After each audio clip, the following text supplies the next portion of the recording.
Hello, my smart students. Okay, first thing you're going to do is do this warm-up exercise here, and you're going to try and do it as fast as I do it. Money. How many cents is in 1/4? How many in 2/4? How many in 3/4? 1/4 has how many cents? 25. If you have 2/4, you have 50 cents. And if you have 3/4, you have 75 cents. So just counting by 25s. 10 times 34 is 340. Just add a 0.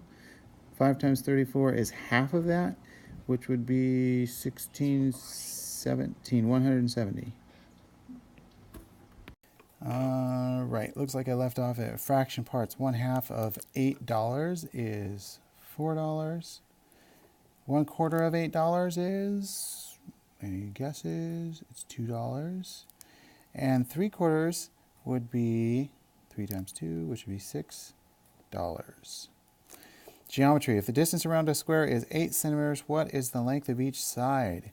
How many sides are there in a square? That's the first thing I ask myself.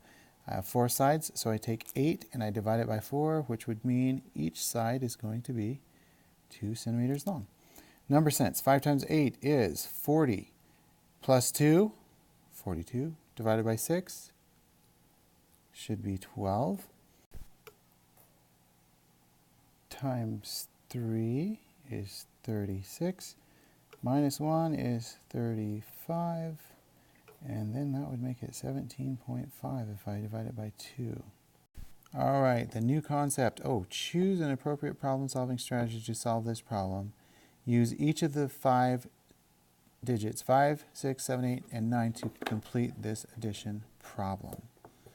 Ooh, this is a fun one. You have to figure this one out. Aha. Okay, I'm going to sit here and think about it for a minute. All right, this took a little bit of thinking. I just did it really pretty quick. My first number, I was trying to be 5. I tried 56, but that didn't work because anything other number I had to come up with to add would have to equal 70, going from 56. So I only have one digit to put here in that spot. So I said 59. I went ahead and did the last one. And if I do 59, and it could be 58, plus 8 equals 67. No, 67. 67. And just double check. 6 and 8, or 9 and 8 is 7. Carry the 1. There it is. See? All right. Now, next thing we're going to concept that we're talking about. We're using a division algorithm. It's what it's talking about here. Something you're going to need to write down. Division problems whose answers have not been memorized. A division algorithm breaks large division problems into a series of smaller division problems that are easier to do. In each of the smaller problems, we follow 4 steps. We divide, we multiply, we subtract, and then we bring down. So this is where we're just learning our long division, which we've already done, haven't we? So if this is super easy, great. Then we're going to scoot through it quick. Like the one in the next page will help you remember the steps. So talk about here are your examples. This is our division chart. This is the new, here we go. We divide, we multiply, then we subtract what that number is we multiplied, and then we bring down the next number. Here we have it again over here. Boy, this is good. This is good stuff because some of us had a really hard time with this.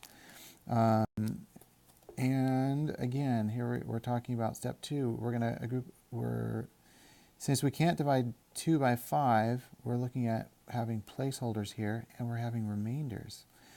And another thing, so they're not showing us in this, but this is something you should remember. Then another thing this remainder is, it's 4 over 5. We have 4 parts of a 5 that we can't make any smaller than this 46 and 4/5. And here they're showing us how to solve it or to check it. And then this, this is gold right here. This is amazing. I'm so glad they're showing you this. This is algebra. And when you have multiplication, the 5 and the n, this is a multiplication. Notice there's not a times sign, a dot, anything between the 5 and the n. The 5 and the n are, in fact, they are in fact what they are. They are a multiplication. So 5 times n equals 365. And to figure out a multiplication, we divide it. So when we set this up, we do the long division. We have 5 divides into 365 how many times? But if we're looking at this algebraically, you don't have to remember this. I'm just going to show it to you. Algebraically, it's 5n equals 365. And this is what you're really doing. You're dividing this by 5, and you're dividing this by 5. And when you divide this by 5, you get 1. So you're left with n. And then n equals this right here. When it is in a fraction like this, it writes out in long division like that. So 5 divides into 30, or 3 none. 5 goes into 36 7 times. That gives me 35. And 35 minus, here's the algorithm, minus 36 minus 35 is 1. Bring down the 5, and look at that. We have no remainders because it goes in evenly. So n in this problem is going to equal 73. And that's what's going to show us. There it is. So there it is. They did the same thing, divided it. And in step 4, we're dividing with a decimal. Notice how the decimal lines up. It doesn't move. It stays there. But we have the same process again. 3 goes into 8 2 times. 2 times 3 is 6. And then we have the 6 subtracted from the 8, which gives us 2. Then we bring down the 8. We have 28. 3 goes into 28 9 times. 9 times 3 is 27. Subtract that from 28. Gives us a 1. Then we bring down this 5, and look at that. It breaks out evenly. They give us a nice even number. All right. Next thing we are going to cover is example, lesson practice. I'm not going to do this with you here. You know, maybe another year. Anyways, so for right now, we'll start getting into written practice. This is in, we're going to do, let's do evens today, since it's lesson 26. All right, look at the directions. It says, for problems 1 to 3, write an equation. So this is probably what, and so we're going to start with the evens. So Rita sent 2 dozen muffins to a school for a party. How many muffins did she send? How much is a dozen? That's our question right there, isn't it? So this is a review from lesson 21. And we have 3 times 12, right? And what does it say we should do? Let's go back. Some of us would have forgotten. So it's 3 times 12 equals m. That's what we can do. Or we can, yeah, that's what it would work out to be. 3 dozen, 3 equals m. And then you would solve it. And then you would write down that m equals whatever that equals there. 4, analyze. What is the smallest 2-digit even number? 2-digit smallest even number. I'm going to say it's 12. What is half of the number in part A? So this is A, and B is 1/2 of it. So we have 12 divided by 2, or 12 over 2, whatever you want to write. Use the answer in parts A and B to write a fraction equal to 1/2. Oh my word. So we have 12. That's going to be one of our numbers. And what is this number here? Because we just divided it in half. If this number were to go on top of this number, wouldn't it be 1/2 of 12, since I just divided 12 in half? So C is going to be 6 over 12. All right, now we are, and that was for 4. Number 5, which factors, number 6. Looks like you just need to do some long division here. Number 8, again, it's long division, but remember, I showed you that in example 3.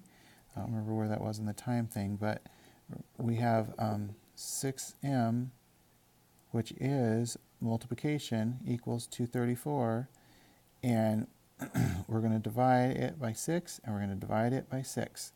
And then what this looks like in long division is 6 out here in the front, and 2, 3, 4 right there. And then you use the algorithm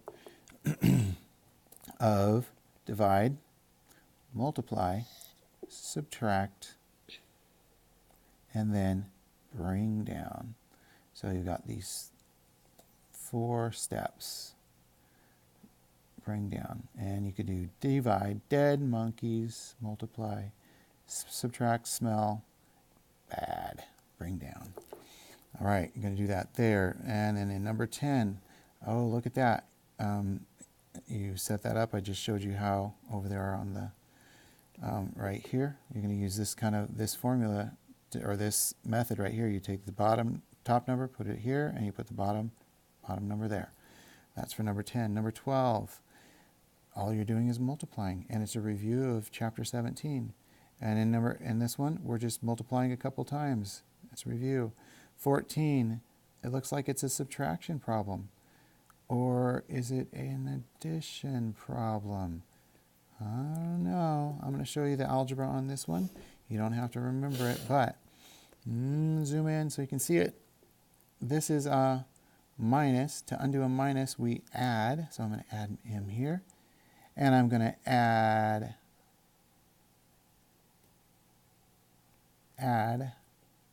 m. Ooh, I'm going to make this easier. Forget what I just did. We're going to take this number and we're going to trade it with this right here. And you're going to switch it just like that. And that puts you with 9, 3, 7, 4 minus 4, 9, 3, 8 equals whatever m is. Tells you what m is. And then when you get your answer, you're going to say m equals whatever that answer is, okay? 18.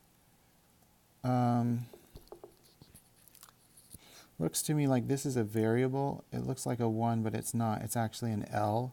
That's what it looks like to me. So I have L plus 427 plus 85 equal 210. So the question is, after you've got this, how much more do you need so you can get to 2010, right? Number 20, compare. Explain how you can answer the comparison without multiplying. How can I do that? Oh, can you see it? This right here is equal to this right here. So that is maybe how they're doing it. All right, I'm going to leave that to you to finish. And keep going. 22, connect. Write 2 multiplication facts and 2 division facts for the fact family 8, 9, and 72. Oh my word, blatant repeat. It is so awesome when they make it easy to review. 8 times 9 equals 72, which means 9 times 8 equals 72, which means 72 divided by 8 is equal to 9. And 72 divided by 9 is equal to 8. There you go. Make sure you get all 4 of those. Next one. All right, here we are on 24. How much money is 3/4 of a dollar plus 3/10 of a dollar? Okay, so this is interesting. So this is the same as saying 3/4, 25 cents. You hear what I say? It's 25 cents. And 3 what? This is 3 dimes, right? 3 dimes. So this is you doing some review on your counting. 26, this equation shows that 7 is a factor of 91. Which other factors of 91 is shown? Which other factor of 91 is shown in by this equation? Oh wow, look at this. Did you know that these are factors? This is a factor, and this is a factor. There you go. So you need to write, you're not going to circle those things. You're going to write down